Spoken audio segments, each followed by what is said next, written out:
चलिए उत्तराखंड एक्सप्रेस की शुरुआत केदारनाथ की खबर के साथ करते हैं। यहां पर एक बार फिर से ग्लेशियर टूट गया है। एक बार फिर से केदारनाथ पैदल मार्ग में ग्लेशियर टूटने से पैदल मार्ग बाधित हो गया है। हालांकि अब घंटों की मशक्कत के बाद बर्फ को हटा दिया गया है और रास्ता खोल दिया गया है।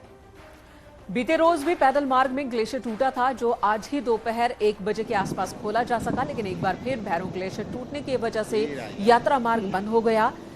डीडीआरएफ, एसडीआरएफ, एनडीआरएफ और पुलिस की टीम मार्ग को फिर खोलने की तैयारी में जुटी है। बर्फ का भारी मलबा केदारनाथ पैदल रास्ते पर है। हालांकि किसी तरह की जनहानि की खबर अभी तक नहीं है।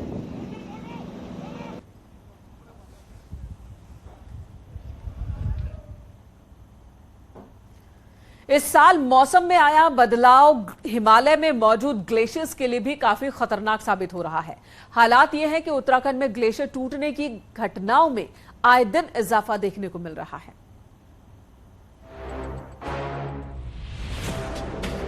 इस साल मौसम में जबरदस्त बदलाव देखने को मिला। सर्दियों में बारिश लगभग न होने के बराबर हुई, लेकिन अप्रैल और मई में मौसम का मिजाज पूरी तरह बदला नजर आया।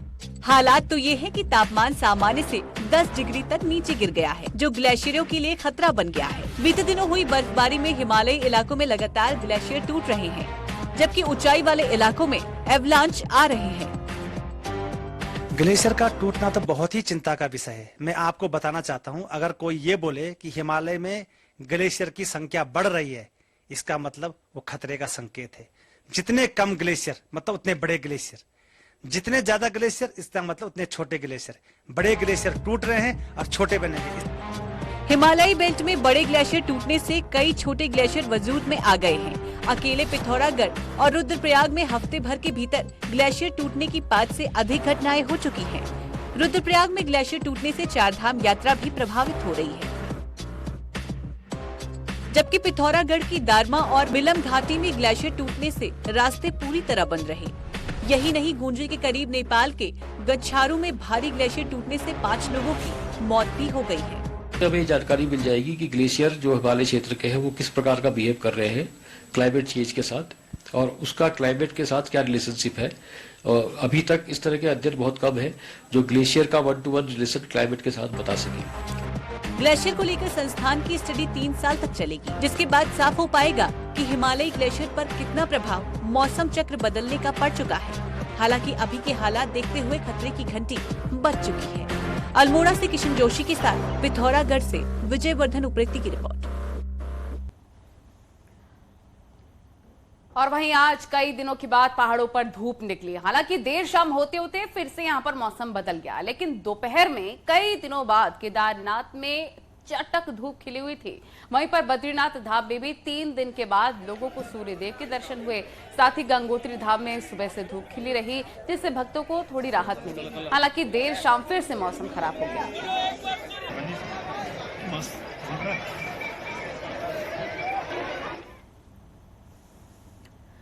दिन भर धूप खिलने के बाद कुमाऊं के अधिकांश पहाड़ी इलाकों में मौसम शाम तक एकदम खराब हो गया। शाम होते ही अल्मोड़ा, पिथौरागढ़ और बागेश्वर में भारी बारिश शुरू हो गई। बारिश इतनी तेज थी कि लोगों को गाड़ी चलाने के लिए भी लाइट ऑन करनी पड़ी। एनडीएनए ने कुमाऊं के 3 जिलों के साथ ही गढ़वाल के रुद्रप्रयाग, उत्तरकाशी के लिए 3 घंटे का येलो अलर्ट जारी किया। तेज बारिश होने से लोगों को भारी दिक्कतें भी उठानी पड़ी हैं। शहरों में बारिश के पानी ने कुछ वक्त के लिए कई रोड को तालाब में तब्दील कर दिया।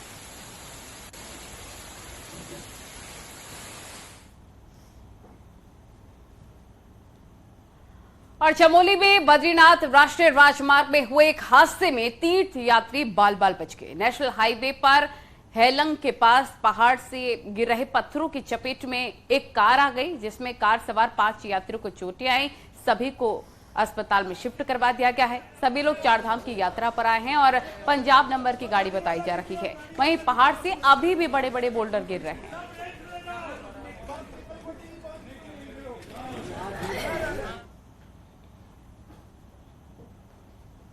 उत्तराखंड में चारधाम यात्रा के साथ ही अब आदि कैलाश की यात्रा भी शुरू हो चुकी है, लेकिन ये यात्रा इस बार बेहद खास रहने वाली है, क्योंकि यात्रा का ज्यादातर सफर कार से पूरा कर सकेंगे।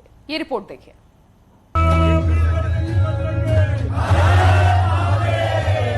भोले के इन जयकारों के साथ ही पिथौरागढ़ में भारत चीन सीमा पर होने वाली आदि कैलाश और ओम पर्वत यात्रा की शुरुआत हो चुकी है। यात्रा के लिए 19 श्रद्धालुओं का दल काठगोदाम से पिथौरागढ़ के लिए रवाना हुआ।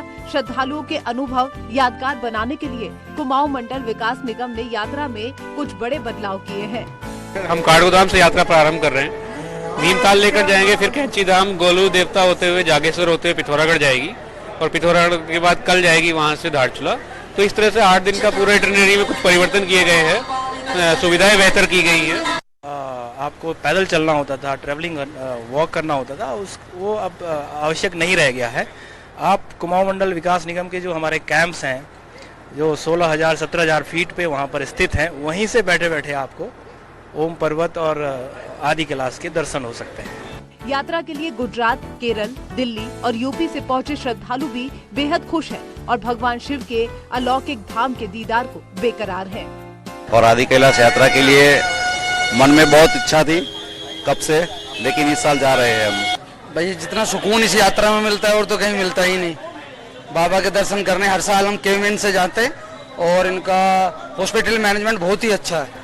सड़क बनने से कई किलोमीटर की पैदल यात्रा अब महज 2 किलोमीटर पर सिमट गई है। ऐसे में श्रद्धालु का अनुभव बेहद यादगार रहने वाला है, क्योंकि वो आदि कैलाश के साथ ही ओम पर्वत, पार्वती सरोवर और गौरी कुंड के भी दर्शन कर सकेंगे, जो कैलाश मानसरोवर यात्रा के बराबर ही है। हल्द्वानी से न्यूज़ 18 के लिए शैलेंद्र नेकी की रिपोर्ट। और कोटद्वार में अपर जिला जज की अदालत में गुरुवार को एक बार फिर से अंकिता हत्याकांड मामले में सुनवाई हुई और इस दौरान 2 गवाहों के कोर्ट में बयान भी दर्ज हुए। सुनवाई के दौरान केस के तीनों आरोपी भी कोर्ट में मौजूद रहे, जिनके सामने गवाहों के बयान दर्ज किए गए। अंकिता हत्याकांड मामले में एसआईटी की टीम ने 97 गवाह बनाए हैं और जबकि 9 गवाहों के बयान दर्ज हो चुके हैं। मामले में अब 17 मई को अगली सुनवाई होगी।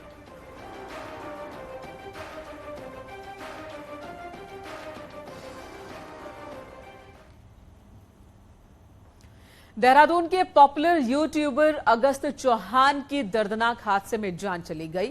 22 साल का यूट्यूबर अगस्त चौहान ग्रेटर नोएडा के पास यमुना एक्सप्रेसवे पर एक हादसे का शिकार हो गया। 300 किलोमीटर प्रति घंटे की रफ्तार से बाइक चला रहा था वो जब हादसा हुआ।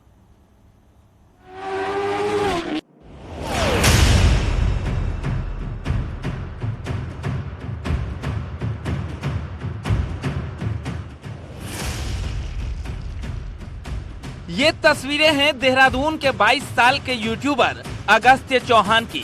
अगस्त्य की दीवानगी का अंदाजा इसी बात से लगाया जा सकता है कि सोशल मीडिया में उसके लाखों फॉलोअर्स थे। उसके स्टंट की दीवानगी युवाओं के सिर चढ़कर बोलती थी।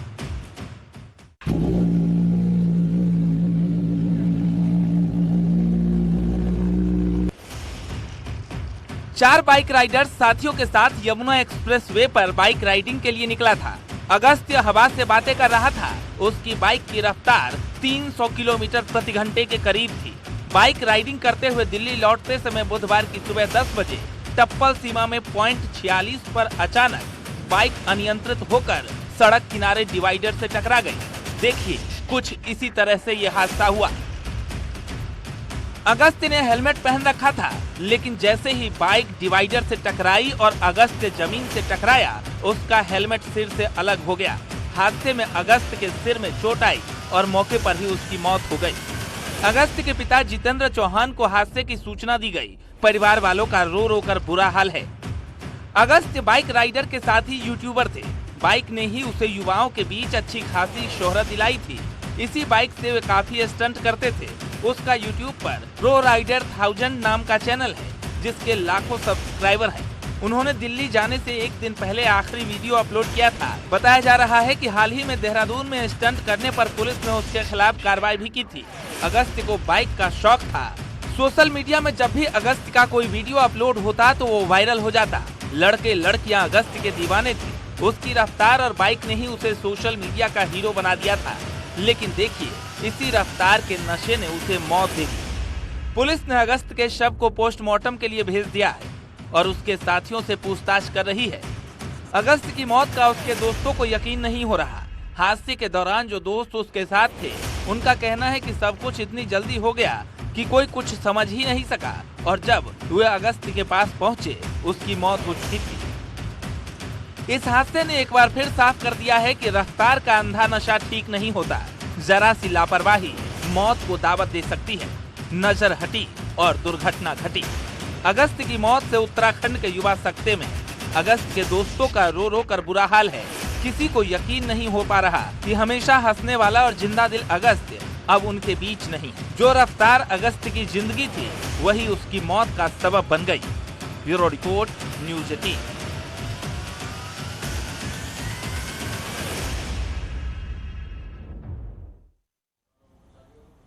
तो देखिए, दरअसल देहरादून में स्टंट बाइकर्स का खासा क्रेज है और इसी वजह से अगस्त की भी खासा पॉपुलैरिटी थी। उसे करीब 2 मिलियन के पास फॉलोवर्स थे और अब अगस्त की 300 किलोमीटर प्रति घंटे की रफ्तार से गाड़ी चलाने के दौरान मौत हो गई, जिसके बाद रफ्तार के चलने वालों पर सवाल उठ रहे हैं। हालांकि परिवार का कहना है कि अगस्त से तेज बाइक नहीं चलाता था। तो वहीं पर दून पुलिस पर भी बाइकर्स की रफ्तार पर ब्रेक नहीं लगाने के लिए सवाल उठ रहे हैं। पुलिस ने कई बार अभियान भी चलाए हैं मगर हर बार नतीजा कुछ नहीं निकला है। ऐसे में जरूरत पुलिस की सख्ती के साथ साथ पेरेंट्स को भी अपने बच्चों पर नजर रखने की है। मेरे बच्चे के लिए झूठ मत बोलो, मेरा बच्चा ऐसा नहीं था। मेरे भाई के लिए सोचो, उसका घर बर्बाद हो गया, उसका जवान बच्चा चले गया। कैसे लेके गया वो भी अपने बच्चे को, कैसे लेके? वही अब थोड़ा अजीब तो लगेगा। मतलब कल इनका भैया का ब्लॉग आ रहा था बट आज नहीं आ रहे। मतलब भैया ही नहीं हम खुद, तो ब्लॉग तब कहीं से। अनफॉर्चुनेटली जो बाइकर देहरादून बेस्ड बाइकर है जिसकी डेथ हुई है, उस पे मार्च महीने में हमने क्लेमेंट टाउन थाने में FIR भी दर्ज की है रैश ड्राइविंग के लिए। तो समय समय पर हमने क्लियर किया था। हमें ना आपके सब्सक्राइबर से कोई लेना देना है या आपकी क्रिएटिविटी से लेना देना है, पर पब्लिक सेफ्टी जो है उस पर कॉम्प्रोमाइज नहीं हो सकता। इसी बीच उत्तराखंड पुलिस अपने ही ट्वीट के बाद खुद ही नियम कायदे तोड़ने को लेकर सवालों के घेरे में है। पुलिस ने पहले बीच सड़क पर गाड़ी नहीं करने की सीख देते हुए ट्वीट किया था, मगर खुद पुलिस मुख्यालय के बाहर पुलिस वालों की ही गाड़ियां बीच सड़क पर खड़ी नजर आई। 3 मई का उत्तराखंड पुलिस का ये ट्वीट केवल जनता को उपदेश देने के लिए ये आज का पुलिस मुख्यालय की ताजा तस्वीरों से साबित हो रहा है, जहां सचिवालय जाने वाली सुभाष रोड पर बीच सड़क पर पुलिस अधिकारियों की गाड़ियां खड़ी हैं। आपको बता दें, 3 मई को उत्तराखंड पुलिस ने ट्वीट कर लिखा था कि सड़क के बीच अपना वाहन खड़ा करना आपको कुछ देर का सुकून दे सकता है, परंतु दूसरे लोगों के लिए परेशानी का सबब हो सकता है और उनकी जिंदगी पर भी भारी पड़ सकता है। जिम्मेदार नागरिक गाड़ियों को सड़क के बीच न लगाए बल्कि पार्किंग में खड़ी करें। लेकिन आज देखिए, पुलिस की ही गाड़ियां बीच सड़क पर खड़ी हैं।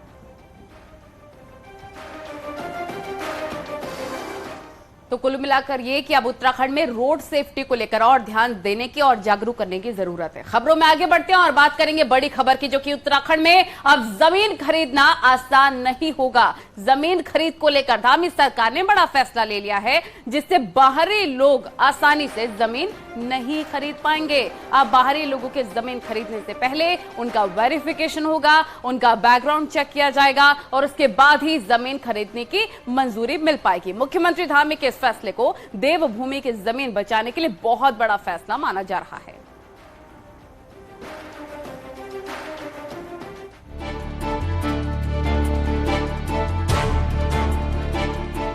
उत्तराखंड में बेरोक टोक चल रहा जमीन खरीदने बेचने का खेल बंद होगा। इसको लेकर धामी सरकार नियम सख्त करने वाली है।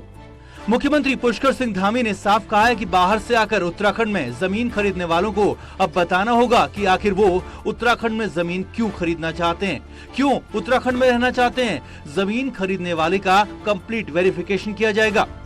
धामी कैबिनेट में इस बात पर एक राय बन चुकी और जल्द अध्यादेश लाया जाएगा। मुख्यमंत्री के मुताबिक उत्तराखंड देवभूमि है, लेकिन कई बार ये बात सामने आती है कि कौन जमीन खरीद रहा है इसका पता नहीं चलता और ये बात उत्तराखंड के लिए ठीक नहीं है। ठीक करना, क्योंकि ये धर्म, अध्यात्म, संस्कृति और देवों का केंद्र है, उत्तराखंड देवभूमि है। तो यहाँ पर जो भी जमीन खरीदे निकट भविष्य में, उसकी पूरी पृष्ठभूमि से लेकर सारा विस्तार से उनके बारे में जानकारी प्राप्त की जाएगी। एक मैनुअल बनाएंगे, उस मैनुअल के आधार पर जो उस पर फिट बैठेगा उसको खरीद पाएगा और अन्यथा जमीन खरीदने पर सख्ती होगी। उत्तराखंड के मैदानी शहरों या पहाड़ी अलग राज्य बनने के बाद भूमाफिया की मौज आ गई। और बिना किसी वेरिफिकेशन के बाहर से आए लोगों ने डेरा डाला, जिससे राज्य का माहौल खराब हुआ है।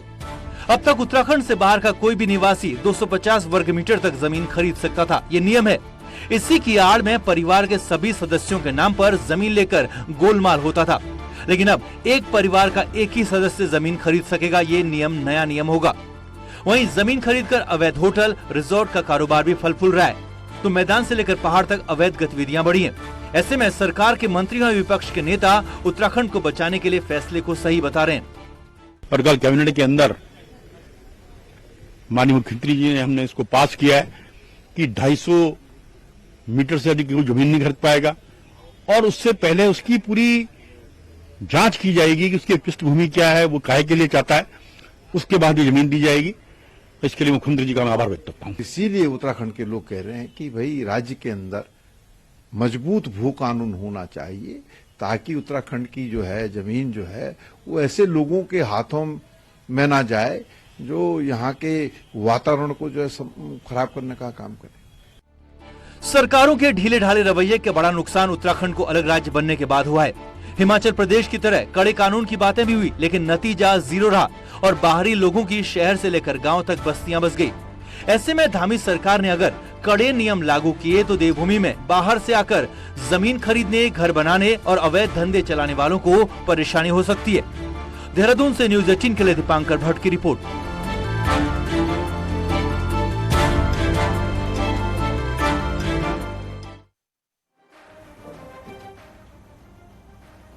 और देहरादून से खबर, जहां पर आज भी अतिक्रमण पर एक्शन हुआ है। नगर निगम की टीम से सहस्त्रधारा इलाके में कार्रवाई की गई है। डीएम के निर्देश के बाद प्रशासन और नगर निगम की टीम ने अतिक्रमण को ध्वस्त कर दिया। रविवार को 2 लोगों पर केस दर्ज किया गया था और प्रशासन ने आज कब्जा छुड़ा भी लिया।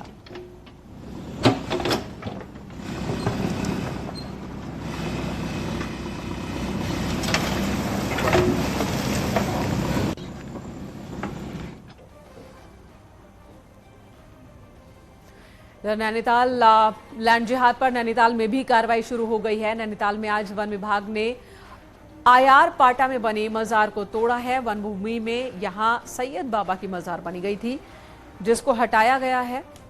पहले नोटिस जारी किया गया था, अब इस पर कार्रवाई हुई। इसी के साथ नैनीताल में मेट्रोपोल कंपाउंड में शत्रु संपत्ति भारत सरकार की जमीन पर अवैध कब्जा कर बैठे 128 अतिक्रमणकारियों को प्रशासन ने नोटिस जारी किया।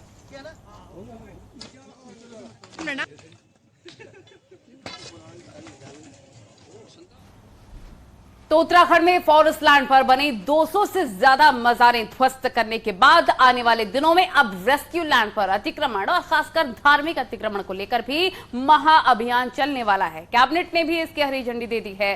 फर्स्ट फेज में सरकारी जमीनों पर अतिक्रमण का डेटा इकट्ठा करने के आदेश जारी कर दिए गए हैं।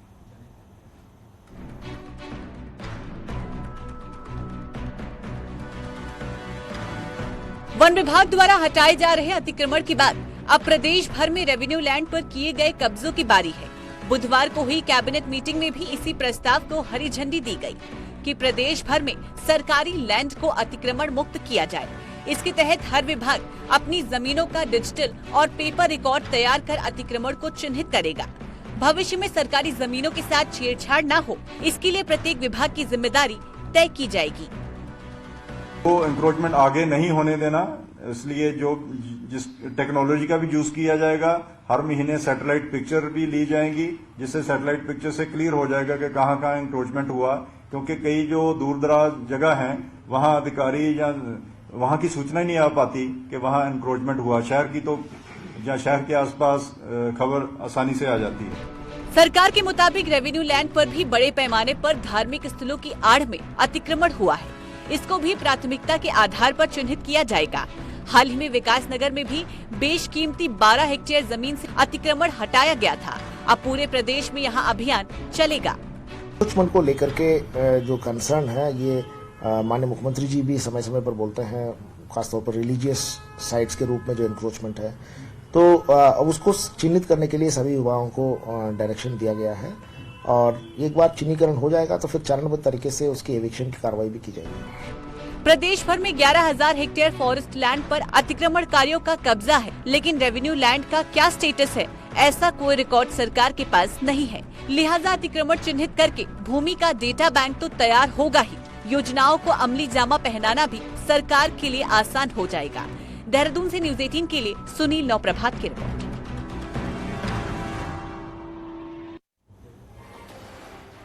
और अगली खबर रुड़की से, जहां पर पिरान कलियर में प्रशासन ने अस्थायी अतिक्रमण हटाया है। दुकानदारों में हड़कंप मच गया था इस एक्शन के बाद। प्रशासन का कहना है कि सरकारी जमीन पर जो भी अतिक्रमण है उसे हटाया जा रहा है और इसे लेकर लगातार अभियान भी चलाया जा रहा है। ये कार्रवाई आगे भी चलती रहेगी, ये कहना है प्रशासन का।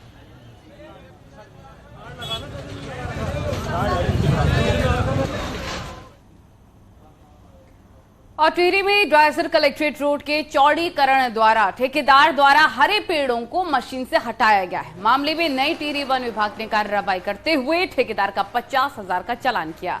नई टिहरी में चंबा PWD द्वारा इन दिनों ड्राइजर कलेक्ट्रेट रोड का चौड़ीकरण का कार्य चल रहा है और ठेकेदार ने JCB से 6 हरे पेड़ों को गिरा दिया, जिसकी शिकायत पर वन विभाग द्वारा ठेकेदार के खिलाफ कार्रवाई करते हुए चालान किया गया और आगे भी इस तरह की लापरवाही बरतने पर कड़ा एक्शन लेने की बात कही गई है।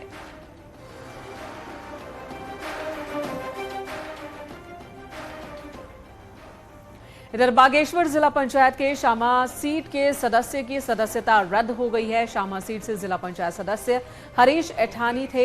हरीश एठानी साल 2014-15 में जिला पंचायत अध्यक्ष थे। इस दौरान निर्माण कार्यों में अनियमितता बरतने और बिना टेंडर के पुलों का निर्माण करवाने का आरोप उन पर लगा। जांच में ये आरोप सही भी पाए गए। अब शासन ने हरीश एठानी की सदस्यता रद्द कर दी है और साथ ही 5 साल तक के लिए कोई भी पंचायती चुनाव न लड़ने का फैसला लिया गया है। मेरे पास जो 28 अप्रैल का आदेश आया है, जो महामहिम राज्यपाल की आज्ञा से है और माननीय सचिव द्वारा निर्गत किया गया आदेश है, उसमें लिखा हुआ है साफ तौर पर कि इनको अपने पद से आदेश निर्गत होने की तिथि से अपने पद से इनको समाप्त किया जाता है और अगले 5 वर्षों के लिए ये सदस्य चुने जाने या अन्य किसी भी पंचायत में किसी भी पद पर चुने जाने के लिए अनर्ह होंगे। और इसी के साथ फिलहाल इस बुलेटिन में इतना ही। एक ब्रेक के बाद देखिए महाबहस।